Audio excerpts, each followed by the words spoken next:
I never believed in monsters. I studied biology, spent years in the woods of the Pacific Northwest, specifically near Mount St. Helens, often navigating the thick underbrush of Gifford Pinchot National Forest.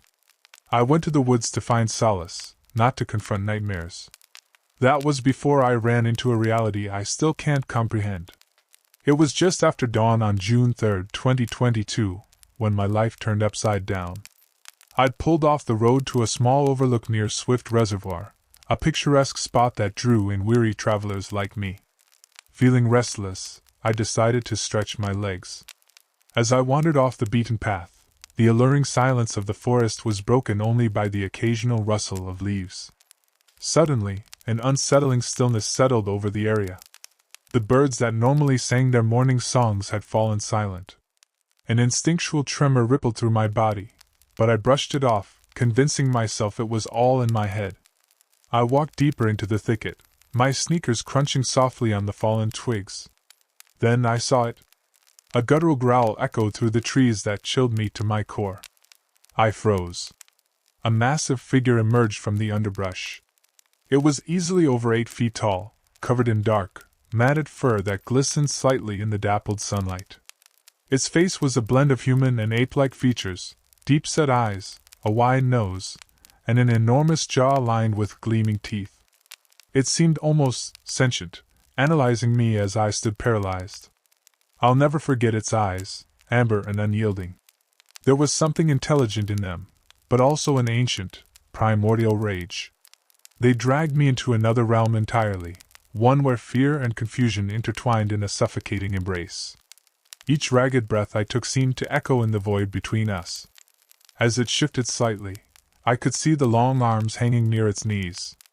Its muscles rippled beneath the thick fur, a grotesque display of raw power. It lunged forward then stopped abruptly, almost as if testing a boundary. My instincts screamed for me to run, but my feet felt glued to the ground. We stood like that for an eternity. In that horrifying stillness, I could almost hear my heart pounding. In one swift moment, it turned, vanishing into the trees with a speed that defied belief.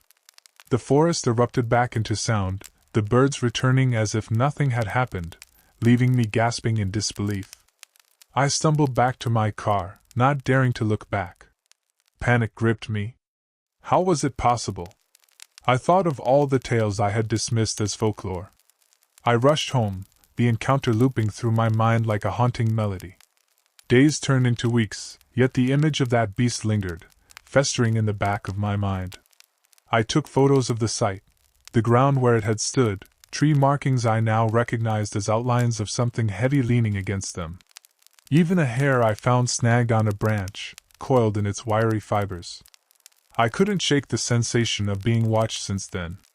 I sent everything to local Bigfoot research groups, but my evidence was met with skepticism. They were looking for clear footprints and detailed video, not a simple hair and a hushed, trembling tale. Instead of validation, I was treated like a subject of ridicule. The more I tried to prove what I had seen, the more I felt ostracized. Even worse was the way my life began unraveling. I became paranoid, hyper-aware of my surroundings. I stopped going into the woods, not out of choice, but necessity. The shadows under my bed seemed to grow longer each night, eyes watching me from the darkness. I stopped sleeping, obsessively reading every account of Bigfoot sightings I could find, searching for answers to the questions that plagued me. Why me? Why then? Months later, I returned to the same spot, finally drawn back by a longing I couldn't resist. My heart raced at the idea of confronting my fear. I set up camp, hoping to disprove my fears. As night fell, I sat in silence, the forest living around me. Then I heard it, the growl again, deep, reverberating through my chest. But it wasn't just a noise, it was a summons. I should have run, but instead I followed it, almost in a trance. The trees closed around me as the underbrush grew thicker, enclosing me in darkness.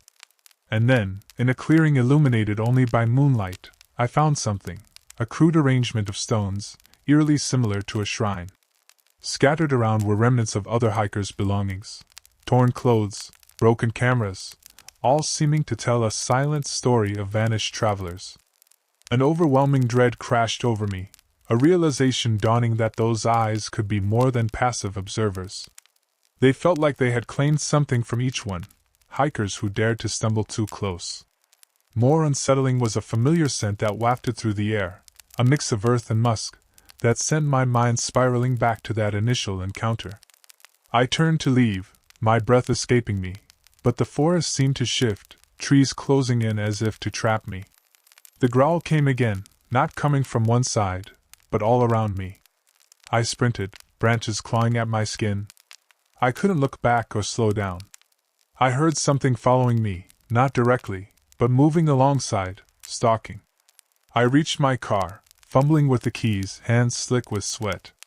I didn't look back as I drove away, tires screeching against the gravel.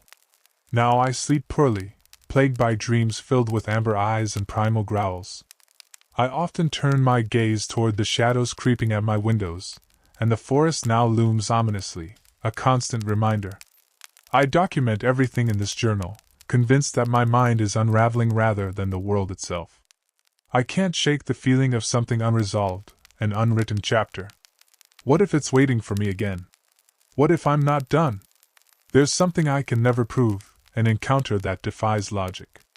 Perhaps it isn't done with me yet, or perhaps I'm just one of many to carry its mark.